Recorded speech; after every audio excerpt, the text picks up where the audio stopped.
I'm going to get our content set up here and we'll get rolling momentarily. There we go. You should see our title slide that says 7 Secrets for Standard 8 Accessibility Review When You're Not an Accessibility Expert.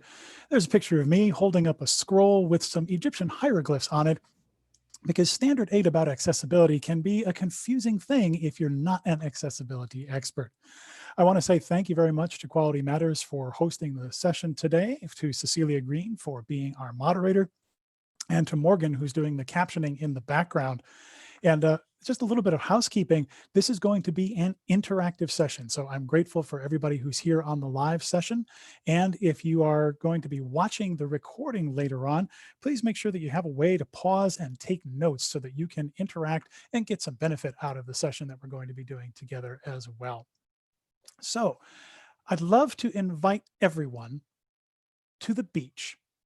Yes, I know that this session is taking place in late October. In fact, we had a little snow outside my office here today, but we're going to go to the beach today. And on your screen is a lovely beach scene. It's bright, it's warm. There's 2 people on lounge chairs. They have an umbrella set up and they're just watching the surf come in, and they're thinking the word easy. Because when you look at General Standard 8 in the Quality Matters rubric on accessibility and usability, it seems pretty straightforward. The course design, it reflects a commitment to accessibility and usability for all learners, right? It sounds like so long as the online designers try hard or state good intentions, that we should assign the points for all of the substandards under 8. After all, the language is a commitment to accessibility and usability. But the standard uses that language for a very different reason than giving designers the benefit of the doubt. And we're going to talk a little bit about why that is so as we go along. And I'm watching in the chat here as well for some ideas here.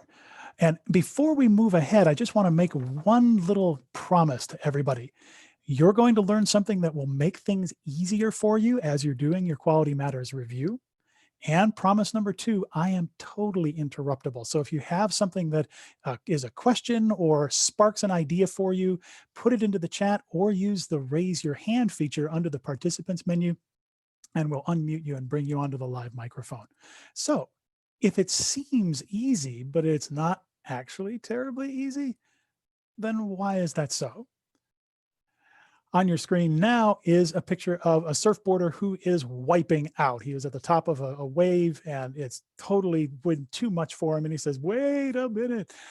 Now, especially when you get into the examples of strategies sections within each substandard in Standard 8, it becomes clear that that commitment to language in General Standard 8 is to keep us reviewers away from making judgments about legal requirements where we might not be experts. So in the United States, this is things like accessibility laws like Section 508 of the Rehabilitation Act of 1978, the Americans with Disabilities Act of 1990. These things govern the alternative format requirements for online and media-based content. In Canada, it's the Accessible Canada Act, and there are similar laws worldwide that mandate standards for the accessibility of web-based and media content.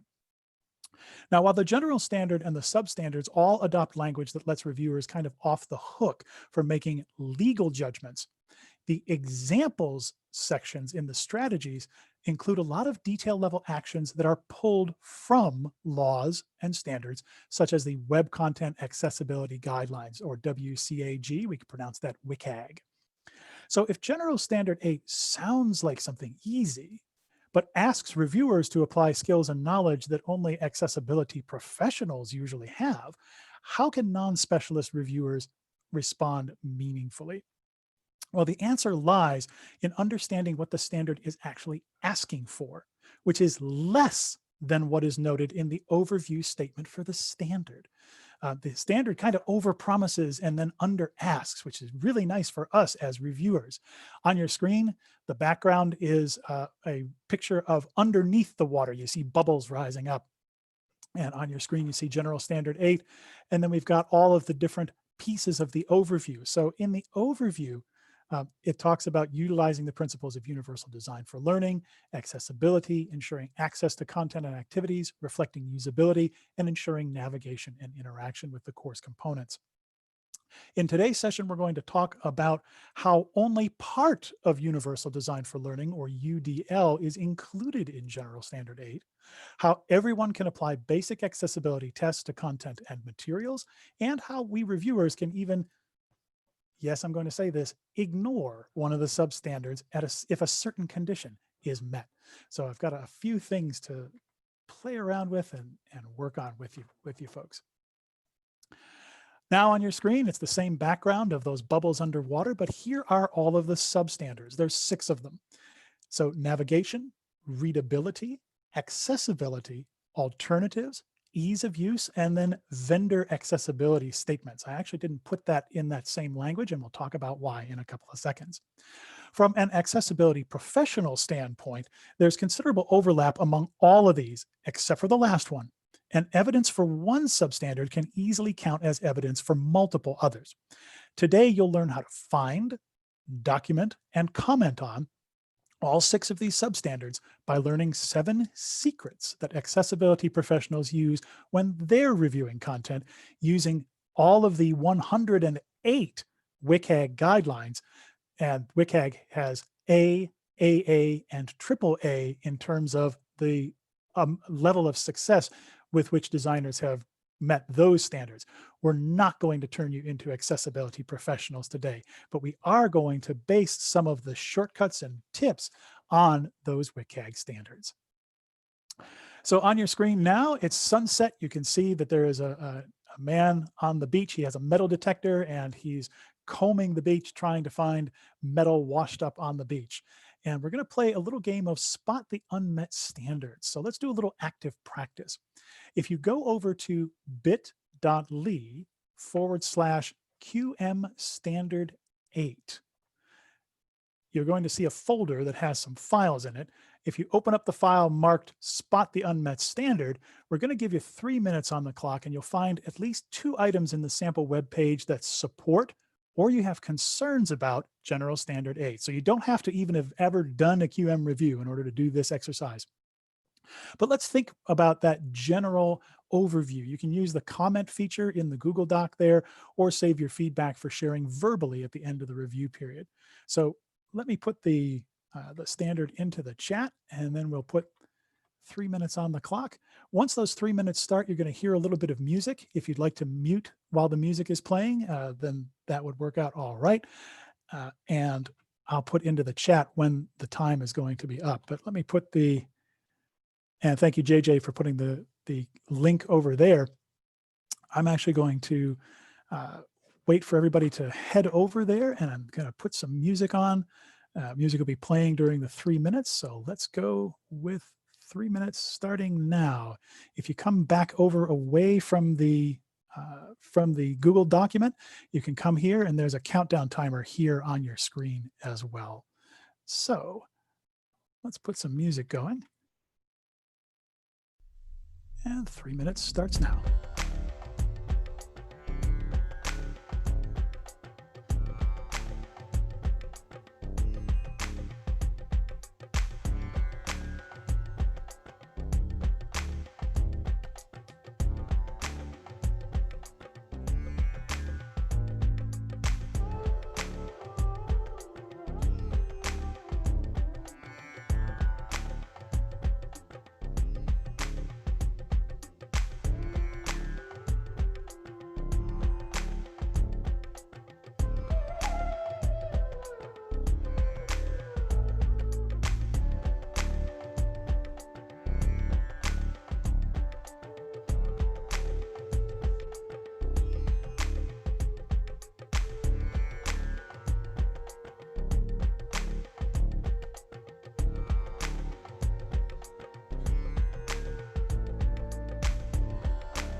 And that's about 3 minutes done here.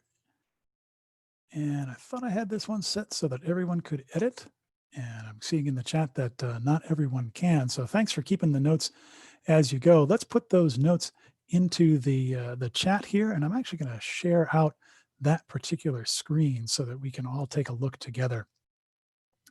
So you should see now the directions for Spot the Unmet Standard here. And those specific standards, we're not necessarily going to get down into that area, but you'll notice that we took you back to French 101. If you've never taken French, that's entirely okay.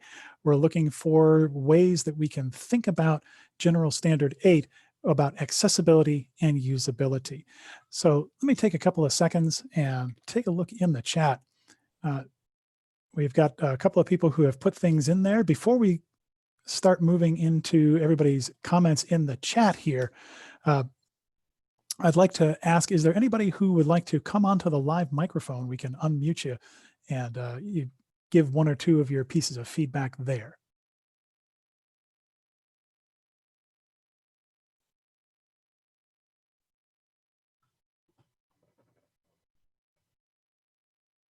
And I don't see anybody with a raised hand under participants, so let's go into the chat here. Cool. Oh, and Antonio, come on by.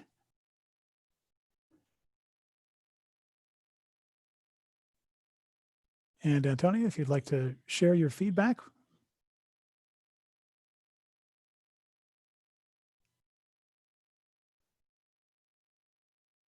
Antonio, if you're talking with us, so we can't hear you. Let me just double check on my participants menu here. Antonio, it says that you're unmuted, but I don't think we can hear you yet. Nope, sorry, I'm not getting audio for you. Apologies. And Karen Duncan, you had a hand up. Go ahead and unmute yourself here. Hi there, can you hear me? Yes, I can. Okay. So the first thing I noticed was that the hyperlink is not self-describing. And which hyperlink are you looking at? The video for the... So if I'm highlighting on the screen, this Yes. one right here. Yes. Awesome.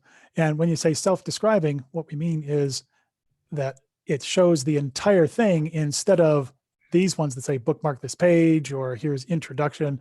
It doesn't give the full URL. It's supposed to tell you what it is. So excellent deal. Thank you, Karen. All right.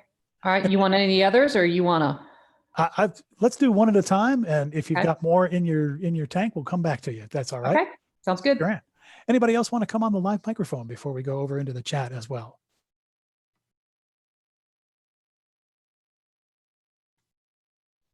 All right, let's take a look through the chat. And Karen, we might come back to you in a couple of seconds here. So thanks for the offer of some other ones. Kathy says, nice job having a descriptive link in your instructions. This is a good interactive activity. Thank you. Irvin says, using a word choice or phrase and assign the hyperlink to it instead of a long hyperlink of the URL address. So Irvin is putting a +1 to what Karen mentioned here. He says there's an empty second column heading for a column of data. Add a description. And he's looking down here at this chart. So it looks like this one doesn't have a label for it. And don't use colored columns, although I'm not sure if the colors indicate information. Cool. Bob says bullet 1 should not be underlined. So this text up here. And I see a hand raised there. Let me just run through a couple of chat pieces here. Mary Beth says there's missing video captions and transcripts. So if you did click on that, the video would play for you.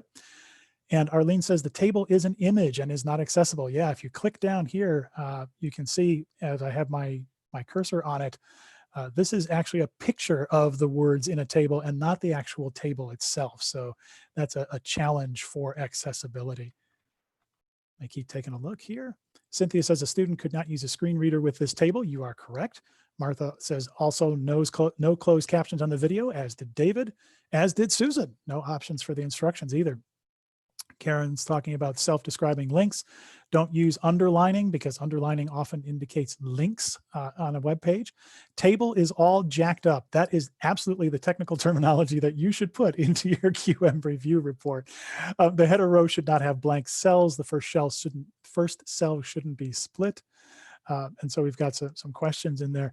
And I apologize. Somebody had a hand up earlier. It was Patty. Patty, would you unmute yourself and come on?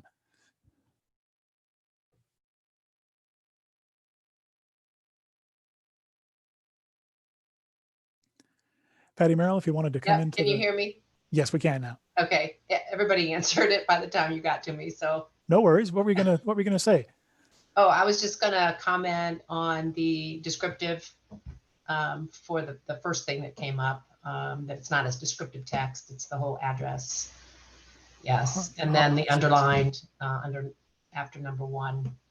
Yep, and and the table. I mean, you addressed everything that I was going to say. Well, that's actually a good thing. The fact that there's not a lot that people are coming up with, it's like, this is completely different from what everyone else is saying, means that of everybody who is participating right now, we've got a pretty good baseline for spotting things that might or might not be according to the standards. So that's a really good sign. And I want to cycle back. Karen said she had a couple other ones. Karen, did we cover all of the ones that you wanted to talk about, or did you have some that you saw that some folks maybe didn't?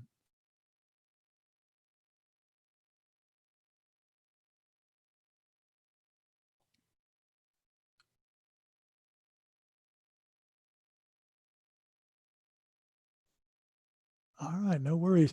I'll mention a couple of things that aren't even in the standards. One, they're using Comic Sans font. Ooh, I hate Comic Sans. And there's a bunch of other stuff in here that may or may not be a useful thing to note. So the shift in fonts, we have a previous button and a next button up here at the top. The previous button doesn't really work. And then we have a little thing in the middle up here that looks like a video camera, but there's no alternative text or any explanation for it. So there's a bunch of different things here that could go into our QM report for all of the specific standards, but should they? And that's what I want to do and talk about the secrets that we're going to do here. So let me get back over into our visuals. And so when we're thinking, what did you find? It was a great conversation. You see 2 people here with binoculars. They're at the beach and they're out probably birding. One of the people has a camera at her waist and probably looking for things. So as we were reviewing the items that everybody noted, let's start in now on those 7 secrets. So the first secret on your screen, it says control. And we have a person in a wetsuit, and this person is holding a surfboard and also the control for a parasail that's off screen. And you can see that the person is leaning back in order to get control over the parasail. So the first secret is control. We can immediately discount and not examine any content or structure in the online course environment over which the instructor or design team does not have control. So standard 8.1 notes that reviewers should, quote, consider the ownership of the design of course navigation features, like the next and previous elements that are part of the learning management system, all the things that can't be modified by designers and instructors. So the first thing to look at in standard 8, before you even get into the specific standards, is how much of the content is actually designed by the course submitters, and then discount items that aren't. So secret 1 is control. Secret 2, 1/3 of UDL. On your screen are a number of changing houses. Many European beaches have these so that you can go into these little changing houses and change into your bathing attire and then come out. The entire image is black and white except for one of the houses is in color, and the color shows that it's a white and yellow house. And this indicates 1/3. Secret 2 is, although General Standard 8 asks us to utilize the principles of universal design for learning in our course design, nothing in the specific standards asks reviewers to assess whether the course design provides multiple means of engagement for students. That's one of the UDL principles. And it also doesn't ask us to assess whether learners have multiple ways to take action or express their skills and knowledge. That's another of the 3 big principles of universal design for learning. So, giving information in more than one format, the only UDL principle that's actually expressed in General Standard 8 is the principle of providing multiple means of representation. This is giving information in more than one format: alternative text for images, text transcripts for audio, captions for video content. And this is usually what we all think about when we think about accessibility. Multiple means of representation is actually the easiest and most concrete of the UDL principles to measure. So this allows reviewers to focus on the technical accessibility of materials rather than having to make judgment calls about the extent or quality of the engagement methods that are being used. So far, we're in good shape here. Pardon me while I roll over to the chat and take a look with everybody.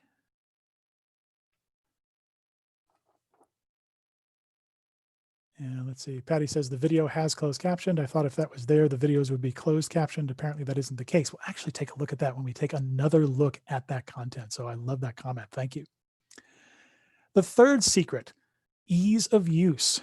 Here you see a number of people playing volleyball on sand that has been trucked into a plaza among city buildings. And there's old world municipal buildings. I think this is somewhere in Europe, and these folks are playing volleyball right there in the middle of a plaza. Now, when we talk about ease of use, the phrase occurs in Standard 8.1 about course navigation and 8.5 about multimedia. Rather than referring to specific ease of use standards, like in the WCAG Section 2 operability standards, QM's criteria in both of these standards hinges on consistency and simplicity among the various elements within the course. This might not be something that we can get into in depth in our one-page sample, but think about this. There's a lot of examples and descriptions of usability in the language of specific standards 8.1 and 8.5. The easiest way to see whether course content passes or fails these standards is click everything. Start on a page in the middle of the course. Don't start at the beginning. And literally click every element on the page, the next button, the previous button, the image of the little video camera, if it should be clickable or shouldn't be clickable, try to click it, try to select it. And whether it appears like it should be clickable or not. So can you tell where you are within the course structure by clicking around? Can you tell what your clicks should do? And are there things that should be clickable but aren't? Or things that shouldn't be clickable, but they do link out to something? Ease of use in this case really means it's opposite for reviewers of Standard 8.1 and 8.5. Try your best to break the content, get lost, or create unexpected results. So ease of use for the students equals you got to do a whole bunch of clicking. So that's secret number 3. Secret number 4, readability. On your screen is a beach dune and a person lying down with his or her head on some pillows and some folded up clothes. They're reading a book at the beach, and it's a beautiful sunny day. Secret 4 is another hidden criterion that isn't actually referred to explicitly in the general standard language. Standard 8.2 asks if course materials are readable. The examples, though, are all about structural navigation, use of color, headings, text formatting, white space. Some of these examples are visible, so things like use of white space, and some are code-based and not visible to the unaided reviewer eye, so use of headings and text formats. The hidden way to test for the majority of these requirements is to learn one piece of HTML code. This is the only time I'm going to ask you to do something techie, and that is the heading tag. In the code, headings are always marked with brackets and levels. So I'm going to put into our chat. So headings in code look like this. H1, H2, H3. Heading 1 is the top level heading for a document. H2 is a subheading. H3 is a subheading, and so on. If you find these, now you can find them, you can right click on a web page, or if you're on a Mac, Control plus click on the web page, you select view the source to see the source code for the page. Even if you have no idea what you're looking at, you can use the find command to find those H1 and H2 tags in the document. If you find them, chances are this document has been set up so that someone with a screen reader can tab their way through. Now, just using the tab key on the web page means that you're just going to go from link to link to link. You're not actually going to be working through the heading structure of the content. This is the only secret where you have to have a little bit of behind the scenes knowledge, but it's a tiny little bit. Use that view source and use the find function to find H1 and then H2 and so on. And if you find those tags, chances are structural readability is created in the original file. So we've got 7 secrets and we're almost all the way through. So secret 5 on your screen now is a picture of some grassy dunes that lead down to the sea. And there are some signs. One of them says danger, strong backwash, sleeper waves, rip currents, surf is unsafe, no lifeguards. And I love this prohibition sign. It's got a bunch of different icons with big slashes through them. No dogs, glass, fires. I don't know why martinis is in here twice, but martinis, camping, horses are martinis. The whole place is closed sunset to 8 a.m.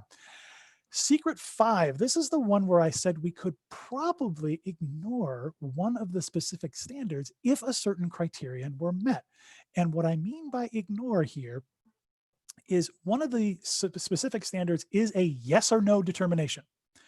The language of standard 8.6 says that reviewers should find, quote, vendor accessibility statements for all the technology that students will use in this online course. But the term to remember is VPAT, V-P-A-T. This stands for Voluntary Product Accessibility Templates. Basically, if there's a technology that students or instructors need to use, there should be some way for them to see the accessibility characteristics of that content. And Karen has a question from the previous one. If the heading structure is out of order, should that be noted in a review? Yes, it should. If it doesn't look right to your eye, if heading 2 comes before heading 1, but on the screen it looks different, that's something to note in your review. So excellent question. And I'm just going to type in what VPAT actually stands for here. VPAT,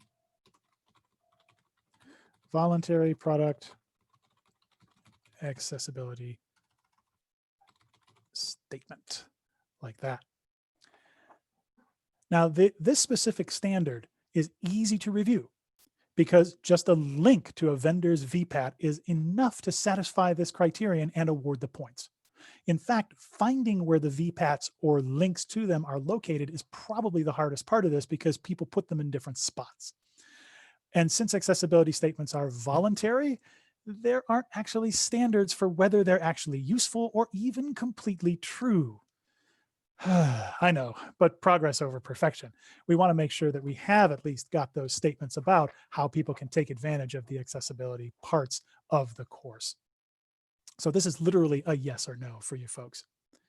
Secret 6, there's a woman with curly hair and sunglasses, and she's looking down at her phone. She's on the beach. You can see that there's her friends having some fun in the background, and she's using her phone to communicate with other folks from the beach.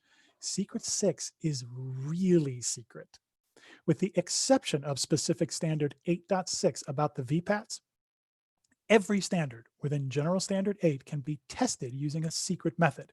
If you don't have a screen reader software or something that would approximate what someone with a disability barrier would use in order to go through those web pages, use your phone. Can you experience, navigate, and use the structures and media elements in the course on your mobile device? The easiest way to see whether course content passes or fails specific standards 8.1 through 8.5 is to try to load the content on your phone. Do images resize to fit the smaller screen? Are the navigation cues understandable and usable in both the desktop and mobile view of pages? Can you see text-based alternatives to media? Do the media load quickly because they've been chopped up into smaller bits? Do they resize for a smaller screen?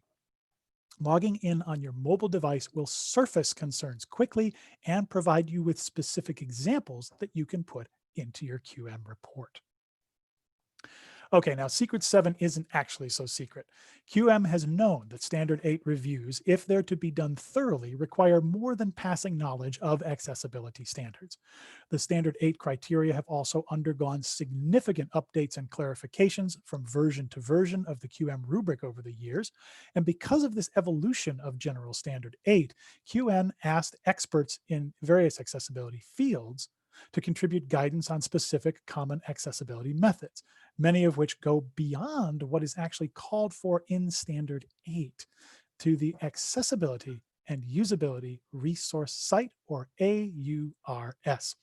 You've got accessibility to this site by virtue of your QM membership, and you have to be logged into your account to go find it. And directions are located at a URL. If you download the handout document from that bit.ly address, it's got a link in there, or you can just log into your MyQM account and load the shortcut that I created. It's there on your screen. It's bit.ly/QM-AURS. And that site has lots of different things. There's a screenshot of the site with an overview. It talks about UDL, alternative text, how to spot video captions, how hyperlinks should be formatted. So you heard a bunch of people who are sharing a lot of these kinds of things in our review of the sample. So that's the real fast overview of the 7 secrets. I don't expect that you're going to remember every single one of them right now, but the general idea is, can you use your mobile phone? Are you looking for ease of use by clicking the heck out of everything? Are you checking to make sure that there is consistency and simplicity as people move through the content? And is there at least one more way to get access to all the information that's in the course environment? Those are the very top level overviews of all of these 7 secrets. And now we're back to General Standard 8 and all of the specific standards as well. Navigation, design, accessibility, alternatives, multimedia, and vendor accessibility statements. So now that you have those 7 secrets at your disposal and a general idea, let's review those elements of Standard 8. And now let's re-examine that sample web page. We're going to go back to bit.ly/QM Standard 8. And in a little bit, we're going to head over there and examine that file again. So now aim to apply one or more of the secrets in order to award the points or withhold the points for your QM review. Remember, I think I've got the comment feature licked, but if not, save your feedback for sharing verbally or put your feedback into the chat feature here in our session. And we'll put 3 minutes on the clock. Of course, music will be playing during these 3 minutes again. So if you'd like to mute your audio, go ahead. I'll note in the Zoom chat when the music will end, and you can check the progress of 3 minutes here in the presentation visually as well. So here goes the timer, and here goes a little music.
All right. Thanks, everybody. And we're just about done with the 3 minutes. Let me share over onto the Spot the Unmet Standard document again. And I'm seeing that there are a couple of comments on here now. Nope. And it looks like that commenting feature never did get fixed, so I apologize for that. But let's take a couple of seconds, and if you would put your comments into the chat. Did you spot anything new based on the secrets, or did one of the secrets underscore something that you saw before? Or do you have a question about any of those secrets and how we can work on them in this sample document? So anything that you'd like to share, if you'd like to put that into the chat, go ahead.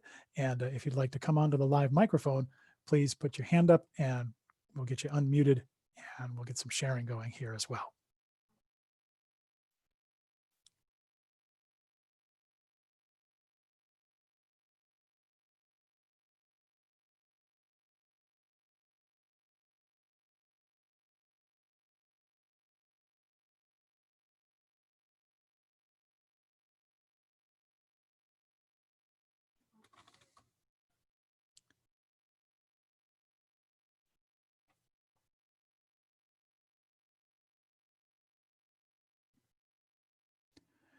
And David says he's just signed up for the AURS site, so that's awesome.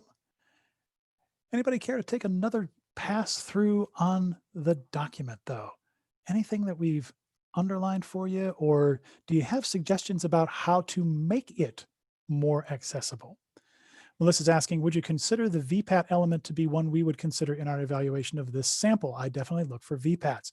I actually didn't include a link to a voluntary product accessibility statement here.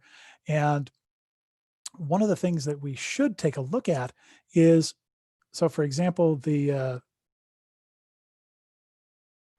video itself is just a plain old MP4 that I've uploaded here. And this is actually the same video. This is from a real course on edX. And you can see that we've got some subtitling, we've got some closed captions here, but this was originally posted up into Panopto. So what I would want to find is, okay, there is a video here. So over on the Spot the Unmet Standard page, if not on this page, then on one of the syllabus pages or the overview of the course, or posted somewhere for students, there should be a link to a VPAT for Panopto in this one. So this wasn't something that you were necessarily able to see in this sample, but I love the question, and you're absolutely right that we should be looking for those links to the VPATs. Jennifer saying, we have the debate about VPATs. Do we need for all sites or just the tools that we might use? That one's actually an easy one to answer. And that is, if the course environment says to students, you have the opportunity to use this tool that isn't the learning management system. So for example, I'm working in Google Documents right now. And if I'm pointing all of you in my online course to a Google document that you can now interact with, I should somewhere in my online course have a link to the VPAT for Google Documents and Google Tools. And indeed, Google does have one. So we would want to find that. So it's making a running list of, here are all the tools that people could be using, and then matching that up with the VPATs that are available. So excellent question there. And as we go along, to wrap things up, I want to make sure that we have a little bit of time for some takeaways as well. Let me flip back over into the presentation, and I want to give you one bonus secret. Oh, and Melissa's saying, I've been astonished at some very common tech tools that don't have VPATs, not naming names or anything. Oh, I could name a few names too, but I won't. If the tool doesn't have one, we're very leery about adopting the tool. And that's actually a good idea.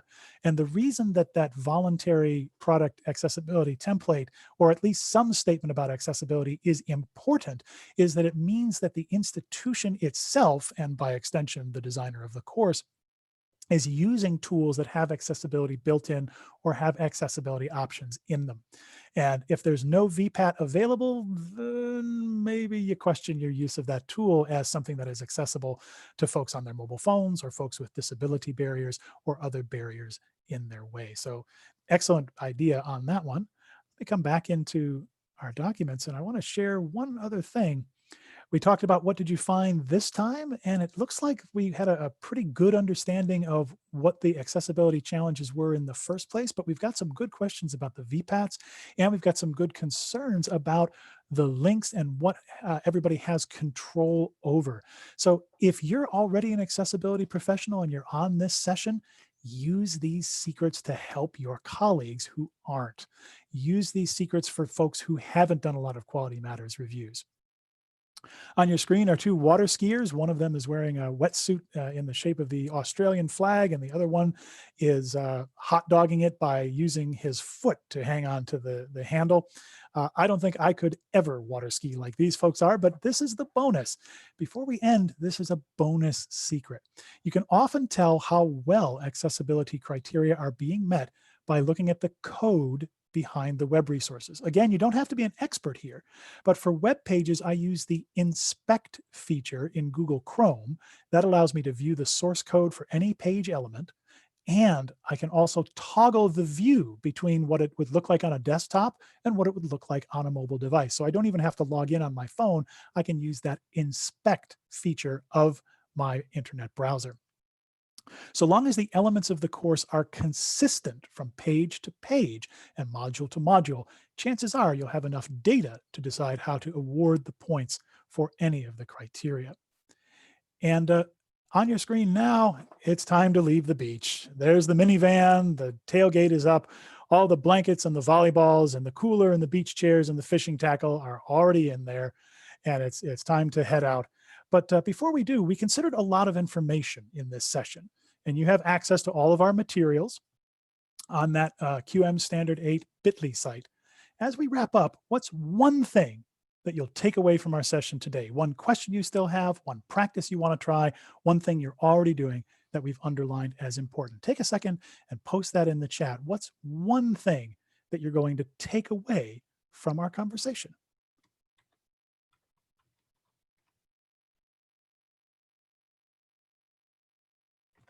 And I'm sorry, no music, but give you a couple of seconds here to post things in.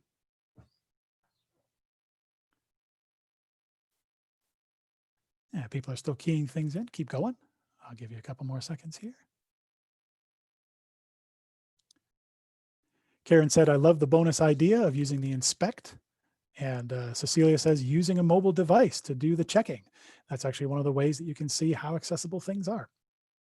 Amy says, I'm going to start using my phone to help me evaluate courses via the Canvas student app. Melissa says, love the point about UDL, that it's really about the representation element only. Karen says, remembering to click everything. Yeah, I'm a click happy guy when I'm doing QM reviews. Martha says, VPATs for everything, Zoom, Desmos, all the different technologies and tools. That's right. Jacqueline says, I love Secret 6 about using the phone. I'll be sharing that with everyone. It looks like that's the big thing for a lot of people here. Cynthia says the VPAT and the use of a phone to check accessibility. Caroline says, thank you. I learned a lot today. I like the inspect idea. So a couple of people voting for the bonus. Susan says, I'm developing a Canvas course for a language instructor who relies heavily on VHL. Should the VPAT be in Canvas or just rely on it in VHL? If VHL has an accessibility statement and it's publicly accessible, a link from Canvas is just fine, as long as people can get to that accessibility information, right? Let's see, Kathy says, this was very engaging, thank you. Lori says, control, love remembering some things are not under the control of the designers or mine. And Barbie says, using my phone to mimic a screen reader, that's pretty genius.